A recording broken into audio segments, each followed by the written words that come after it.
17th League of Legends slate. We only have a 2-gamer tonight and no LCK and no third LPL game.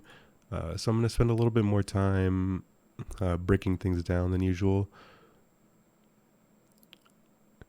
And again, if you guys can tell, I'm still feeling a little bit sick. I feel a little bit better, but my throat is still not fully there. So if I'm coughing and stuff, I apologize. But I'm not kind of just do this for fun. So I don't want to spend a whole lot of time editing out everything. So it kind of is a one take everything. So my apologies for that if that's something that annoys you, which I'm sure it could be. But we move on. We first series up was the OMG IG series. This was a pretty fun series to watch, that's for sure. Not to toot my own horn, but this one kind of went like as expected. The first game was a little too close when it maybe shouldn't have been. OMG are kind of like anyone's legend, maybe just like a little bit more calculated though. They are super aggressive. They are constantly invading, putting pressure on the enemy. That is something that I really like to see. I feel like not enough teams do that. A lot of teams are way too happy to sit back, trade farm, take a late game team fight, the kind of LCK style of things. But OMG are proactive. I'm really liking what I see from Shanji. He seems to be a really, really strong top laner. I guess he hasn't really faced much competition. I believe OMG's first 3 games have been against like LGD, anyone's legend, or something like that. Like they've played some pretty bad teams. Oh, they played a Thunder Talk, anyone's legend, and then IG. So they haven't played pretty much anyone yet. I don't think IG are that bad, or I don't think anyone's legend are that bad either. They have 2-0'd all 3 of them. So they're kind of doing what you want against bad teams, although they're not doing these games that cleanly. The second one was, the first one was not. The first one was a little bit of a coin toss up until later when IG kind of fell apart. Looking at all the players, Cold is a little over aggro. He looked pretty good in the Yumi when you're not able to just run in and die, which he did on the Rel. I'm not sure why teams are picking Samira. We could see with the bans, they banned Abel's Jinx. To this point, they had played 4 games. All 4 of them were Jinx. And they banned it away. But I'm not sure why Samira was their go-to afterwards. And then you could see in the game too, IG thought it was problematic enough to ban it there as well. And then Abel went on to the Ezreal. I'm not sure why Samira is the second go-to pick for them. Samira seems extremely terrible right now. I think she probably has like one of the worst win rates in solo queue. And I know solo queue isn't pro play, but I mean, when you're that low, I feel like memory serves, like the Samira win rate's like Udyr, Volibear, Garen. Like it's like down there. It's like completely useless. Like I don't understand what they see in this champion. So it's a little concerning going forward that if that's their like secondary pick for when Jinx is banned for Abel, because it seems like Abel's is a like Jinx as their first option for sure, considering that's what he played all 4 of his first games. That's a little concerning. Cream still looked extremely strong. He just kind of playing the meta, which doesn't necessarily even suit him. If you guys know Cream, he is a in-your-face, aggressive melee player. He plays a lot of Sylas, Akali, Kiana. I think maybe they had like some Yasuo Dianas. So like he's an aggressive aggro player. So him being put on these like Victor and Corki like control trade wave mid lane like wave managers. And he's still performing really well, which is exciting for his growth. I think Cream, as I said yesterday, is coming into his own. I think he's going to be one of the strongest laners in the LPL. But that he will face some tests coming up soon. I don't think Uakai. I think he's faced the 3 worst mid laners in the league. Uakai on IG. They had Forge for anyone's legend. And then Thunder Talk's captain. So he just has not faced anyone. He has looked good. I mean, I'll give him that. He's looked really good.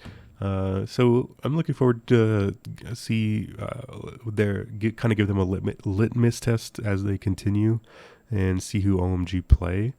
But I'm liking the team. They still seem like about around the power level of like 10 to 15. I don't think they're going to upset too many other teams, but they've been some of the lower end teams, which you like to see.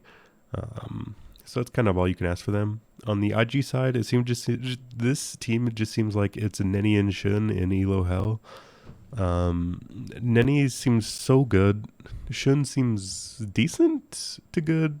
But when you have like Yuakai, who's kind of been near the bottom or at the bottom in the LPL, and then like swapping back between LPL and the LDL, and then Zhao Yueji, kind of the same for him. Like, I just haven't seen much from these players. I feel like in this first game, Zhao Yueji was given so much time to farm and get strong. Like, he was kind of left alone on a Vayne, which is something that you should feel good with, and he just like never did anything with it. Lucas, he looked good. He's fine. He had some like basic good engages and stuff, but it's kind of hard when your carries are so bad. It feels like with this team, that's going to be a real problem for them going forward. They might win some games through topside with Nenny getting super fed, and hopefully like Yuakai and Zhao Yueji find some like champions that fit them a little bit better or something. Like, they just don't look good at all currently. So I'm not liking this IG team at all. They're probably, I don't know, bottom 4, bottom 5 off of this performance at least. Heading over to the second series, Victory 5. I think the something to know here is Invincible, their top laner, is not who they want to be playing with. I'm not sure who they've been practicing with. Maybe it has been Invincible because Rich is not in the country. Rich coming over from the LCK on Nongshim. But I think when they get Rich, this team is going to be pretty good. They were pretty exciting. Again, they were going against who I believe was maybe like tied for the worst team in the league in Team WE. And you're probably thinking, if you think Victory 5 are good, and if you think Team WE is one of the worst teams in the league, then them going to 3 games is a little concerning. And it is a little bit. PP God was pretty over aggressive. Again, you guys are going to hear me harp on this probably a lot as we continue. But he takes the Aftershock, and he has 4 deaths in 31 minutes, and he like played a lot better. And then he goes the Glacial. Look, I'm not sure what is making these supports go Glacial so much, but it just seems not good. Like, they just need the Aftershock, the tankiness, to supplement the fact that they're supports and don't get CS, don't get items. So they just like need Aftershock. It seems so basic. I know like Glacial's new and stuff. That seems like the only reason they're taking it though is just because it's new and different. Doesn't seem to provide much. The first game was pretty good. Karsa just got fed on Viego, which is pretty hard to deal with. Photic looked pretty good. Rookie looked good. PB God looked okay. He was finding hooks and stuff, but he was a little over aggressive, as like seems like it's the case with every LPL support. But then it's hard to like judge too much with Invincible in the lineup. I think when Rich comes in, he's going to be a big improvement. I like Rich a lot as a top laner. So it's kind of hard to like view this series too seriously when you have a like sub top laner in. But I mean, they look good. Rookie looks much more comfortable, and it seems like his team is a lot more competent now, which is going to unlock him. Photek looked pretty good. He's someone I'm kind of like keeping an eye on going forward. He was like back and forth with top challenger, back down to top challenger with top again. Like, he just never really had a chance, and I think now that he has like a full role to develop himself, I think he looked pretty good, and he's going to be I'm liking this team a good amount. Maybe they're kind of like in the Weibo bracket of like 5th to 8th maybe. But when the Rich comes, maybe it's like a whole new roster. We'll have to wait and see. And then for the WE side, I still think they're probably like one of the worst teams in the league. They just have like no good players, it feels like. I feel like Bew is pretty decent when he was with Weibo. I guess Sunning at the time. But View did not look good. Shanks is alright. Stay looked okay. Kadaya looked bad. I'm just not liking them really at all going forward. Probably like a bottom 2 team for me. And then the third series, which was a pretty intense one that I think I had the correct score on. I don't remember if I said 2-0 or 2-1. I think I probably said 2-1 victory 5, and then Team WE got one.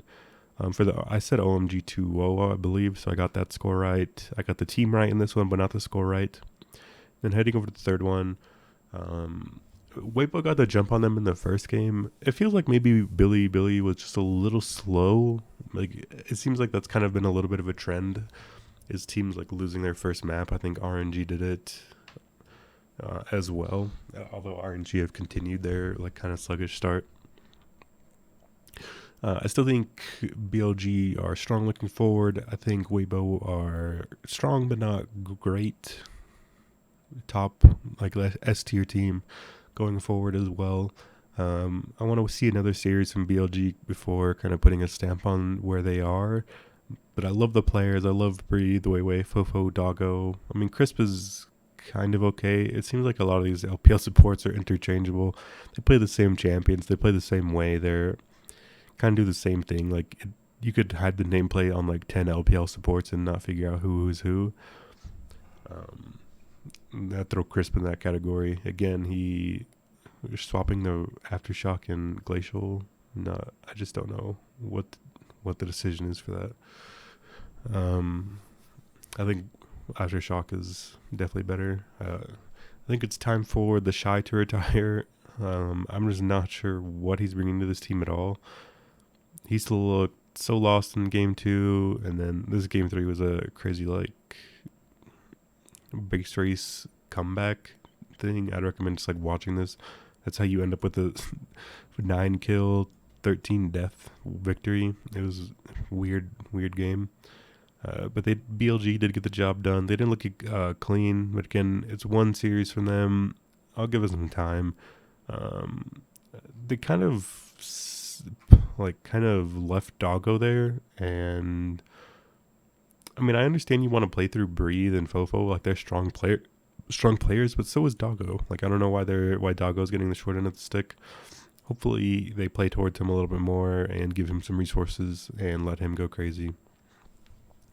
So I think preseason expectations for this team, both these teams are about where they are, I'd say. Weibo in like 5th to 8th, Billy in like the 4th to 6th range.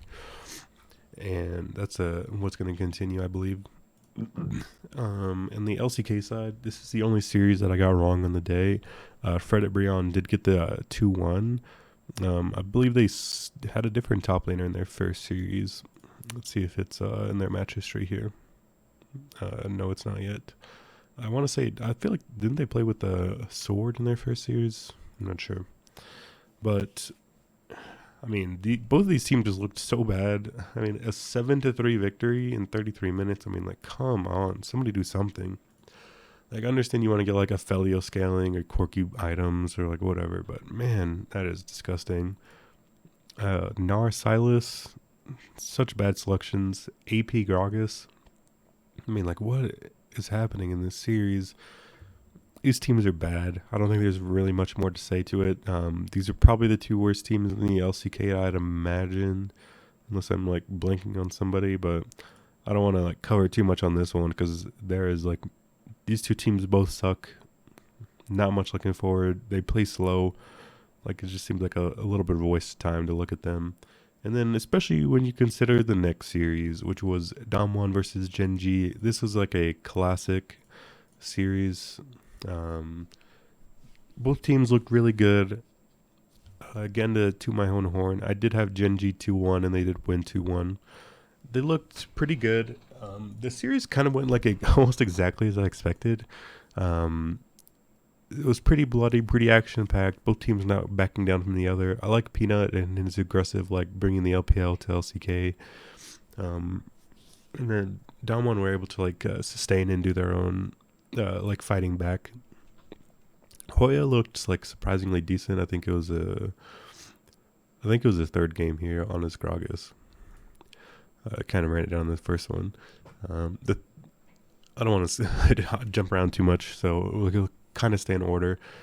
Dumb one looked pretty clean, although it was close for most of the game, but they out macroed, maintained gold lead for most of it, and then just kind of closed it out with the Dragon Soul, I believe. Yeah, they had 5 dragons. That is the only thing that I'm not liking out of Gen G is their kind of disgust for dragons. They had one in the first game, which I think was a soul. They had the first dragon soul, or they had the elder. So their first dragon was at like 30 something minutes or something. And they had 2 dragons in the second game, and then they had 3 dragons in third. So they didn't get a soul all series. I like teams who like dragons, and I like teams who will fight over dragons and heralds and stuff. So this is a little weird, like construction, I guess, or like a way to win for Gen G. But I liked it. They look good. I think these 2 teams kind of maybe established themselves as the top 2 for now. They both looked really good. Both looked back and forth all series. Doran kind of ran it down on this third Ornn game. That was a little interesting.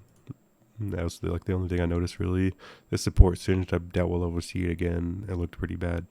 Kind of ran it down. It looked okay in lane, but after lane it was like nothing. Again, glacial. Just don't know why. And then I'm liking the Yuumi. Yuumi seems pretty busted. I don't know why like teams never pick it. Except for like only on Ezreal, which is weird. But I mean, what can you do? We actually had some like correct quirky builds for once. You go the Ravenous into, or the Mirror Mana into Ravenous into Ludens, and then like situational from there. I like that. Proper quirk rebuilding. I think no Ravenous here, but close enough, I guess, when you're looking at these. But yeah, good games both sides. Called the Gen G win. Think they did slightly edge it out, kind of as I had expected. It's probably going to be these 2 in the finals, depending on how T1 like kind of pick it up. And looking ahead, we only have the 2 gamer tonight. No LCK, only 2 LPL games. But I think this is actually a decent 2 game slate. I didn't open any odds.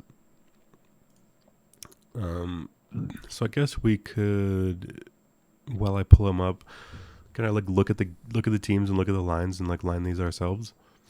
But these are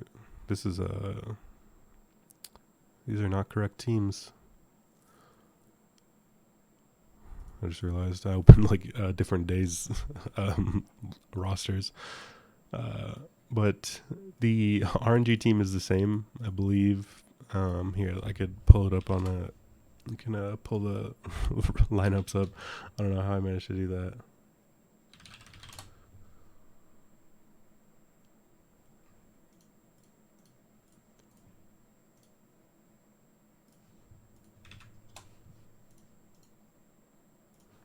Sorry about that. A little mispreparation, I guess. There we go. So it's the same RNG, same Thunder Talk. You guys kind of know my thoughts on these. I think RNG's, although they're a little sloppy, probably the best team. Against Thunder Talk, probably tied for the worst team. So I'd imagine the odds are going to be extremely heavily swayed. I'd have to go with like RNG minus 5,000 or something. And then for the anyone's Legend do get Maple back.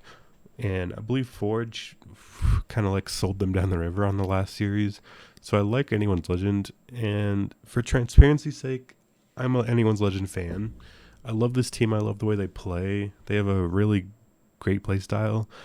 The problem is they collapse mid-game. And I'm going to try to incorporate my opinions and like and I'm trying to mix subjective and objective takes kind of on these games, which is a tough balance to hit.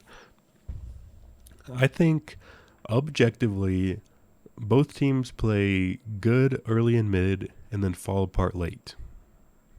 I think subjectively I love Anyone's Legend. I like the way they play. I think they can outperform FPX in the early mid, and I don't think FPX have like a great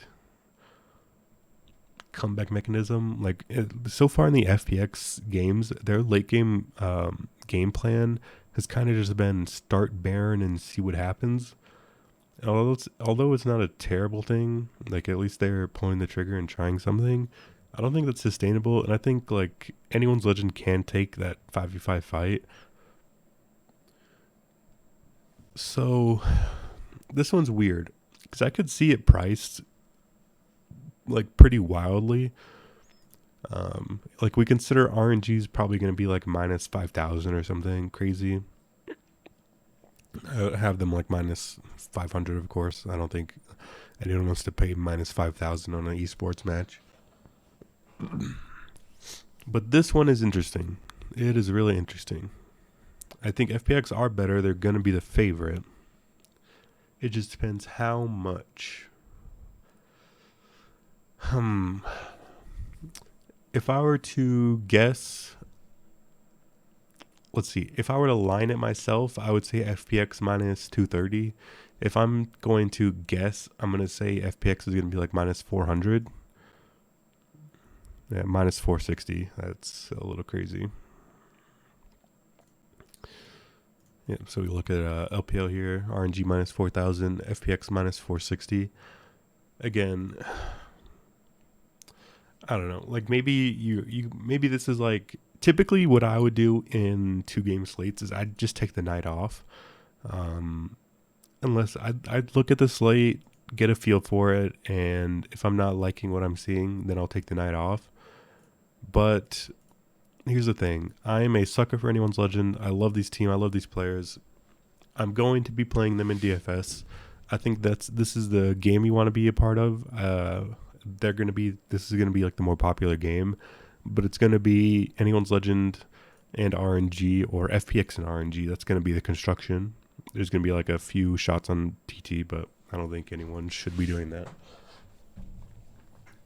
So here's the thing. I'm going Anyone's Legend. Let's see if I can open the statistics from their games. Players, LPL.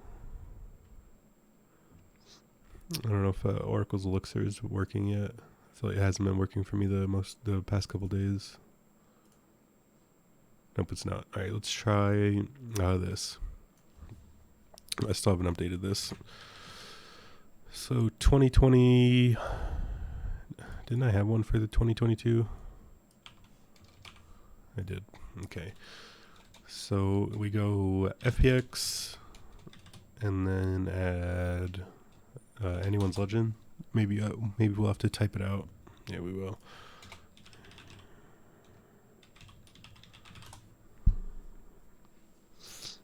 So we look at these. We go to kill participation. We see ZDZ has been left out of the fights a lot. Xiaolahu, I believe he has like the highest kill share. Yeah, so he has the most kills. So this is what you're going to want to do.